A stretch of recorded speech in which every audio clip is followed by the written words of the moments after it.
आजच डाउनलोड करा आणि तुमच्या आवडत्या मालिकांचा आनंद लुटा।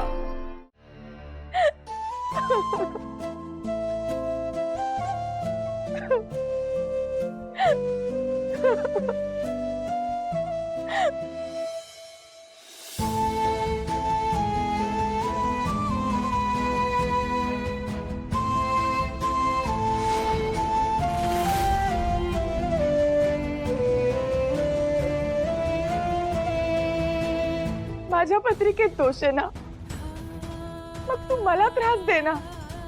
का माझ्या माणसांना इतका त्रास देतोस?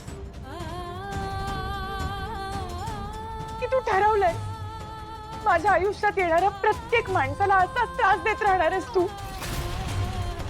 अरे त्या तर किती लहान आहेत, तरी त्यांच्यावर संकट आणलंस तू। का का इतका निर्दयी वागतोस माझ्याशी? कुठे असतील आनंदी? किती घाबरल्या असतील त्या? तू असाच वागत राहणार आहेस का?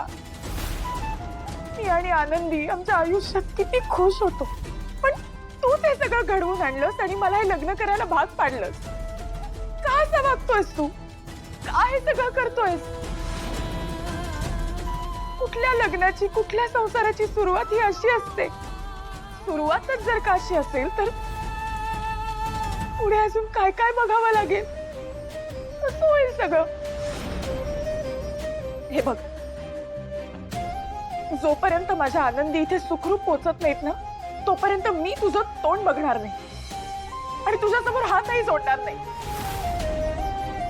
ही परीक्षा माझी नसेल, ही परीक्षा तुझी असेल। बाळा, ये इकडे, सावकाश बस, बघू इथे बस। नको काळजी करू, अगं येईल आता आनंदी। आणि किती हुशार आहे ती, तू बघितलंस ना? अगं तिने बरोबर फोन केला, तू फोन उचलला नाही तर सिद्धूला फोन केला तिने। हे काय चालवलंय तुम्ही? एक तर त्या मुलीला इथे सांभाळून तुम्ही आणू शकला नाही, ही तुमची चूक आहे। आणि आता ती सापडत नाहीये तर हे लग्न थांबवताय। रेणुकाताई, अहो असं काय करताय? अहो भावनाची लेक तिच्या जवळ नाहीये, तिला लग्न करायचं कसं सुचेल? हो का? असं काय? तिला तिच्या मुलीची काळजी आहे, तसंच आम्हालाही आमच्या मुलाची काळजी आहे। एक तर ही तुमची अवलक्षणी मुलगी सून म्हणून आम्ही आमच्या गळ्यात बांधून घेतोच आहे, आणि आता वर तिची मुलगी हरवली म्हणून आम्ही आमच्या मुलाचा जीव धोक्यात टाकून वाट पाहत बसायचं? हा कुठला आलाय न्याय? न्यायाची भाषा तर तुम्ही करूच नका, अजिबात करू नका। तुमचा मुलगा तुमच्या डोळ्यासमोर उभा आहे, चांगला धडधाकट आहे ना? पण इथे आमची नात हरवली आहे, ती आमच्या डोळ्यात देखत नाहीये। आणि ती हरवलेली असताना आम्ही आमच्या मुलीचं लग्न लावून देऊ? अहो पण मुहूर्त टळून जातोय, त्याचं काय? हो संपतराव, जरा विचार करा, मुहूर्त पुन्हा काढता येईल। आणि अहो 12 वाजून 5 मिनिटं झाली आहे, फक्त एकचा मुहूर्त आहे, अजून खूप वेळ आहे।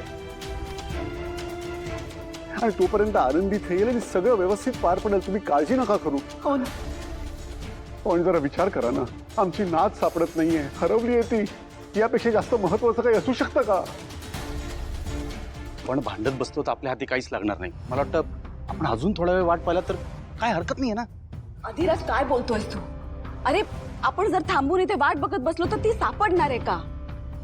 आणि सिद्धूचे मित्र आणि तो व्यंकी गेलाय ना आनंदीला शोधायला, येतील ना मग।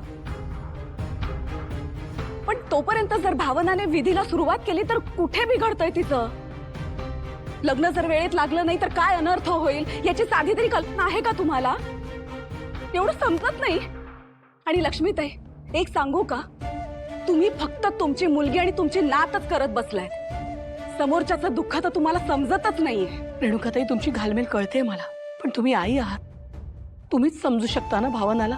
दुसऱ्या आईचं मन तुम्हीच ओळखू शकता। अहो आनंदी म्हणजे आमच्या भावनाच्या काळजाचा तुकडा आहे हो। हाय, काय काय किती कौतुक करायचं हो? भावना काय तिची खरी आई नाहीये ना? तिच्या वाचून खरं तर तिचं काहीही अडणार नाहीये भावनाचं, पण ही तुमची भावना मुद्दाम करते, कारण तिला आमच्या सिद्धूला तिच्या तालावर नाचवायचंय हवं तेव्हा. तालावर नाचवायचे संस्कार आमच्याकडे नाहीत हं? आमच्याकडे अजिबात हे संस्कार नाहीयेत.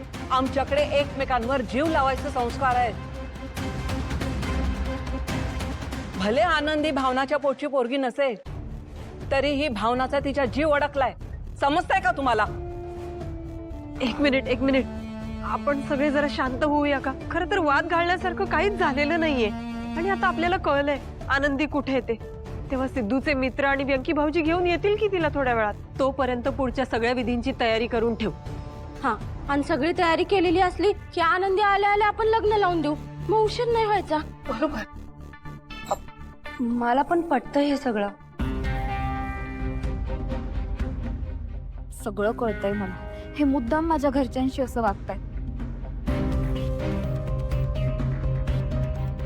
ऐकलंस ना, तुझ्या घरचे कसे आहेत ते? त्यांना सगळ्या गोष्टी त्यांच्या मनासारख्या करून घ्यायच्या असतात. टू मच आहे.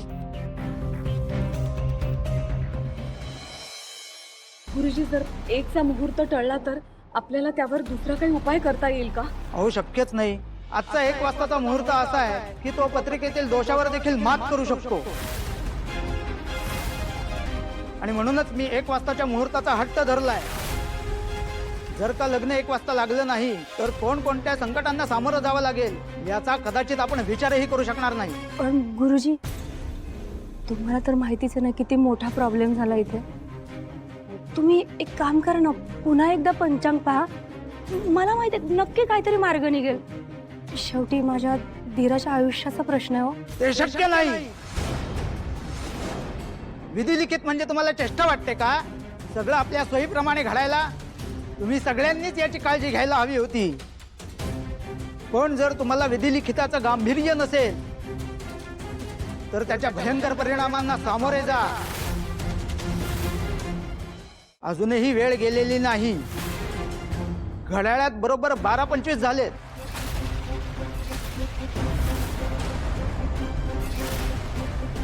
एक वाजता नवऱ्या मुलानं मुलीच्या गळ्यात वरमाला, मंगळसूत्र आणि त्याच्या नावाचं कुंकू भांगेत भरलं तरीही होणाऱ्या अनर्थापासून तुम्ही वाचू शकता. नाहीतर परत फक्त रडत बसणं तुमच्या हाती राहील. काही करा, काहीही करून मुहूर्तावरती लग्न लावा.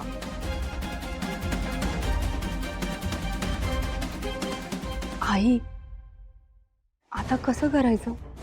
भावना तर आनंदी आल्याशिवाय लग्न करणार नाही, आणि आपला सिद्धू भावनाशी लग्न केल्याशिवाय गप्प बसणार नाही.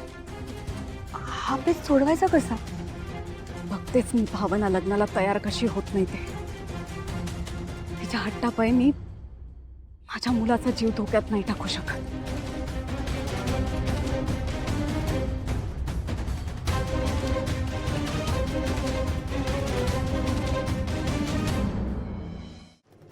लक्ष्मी निवास, लक्ष्मी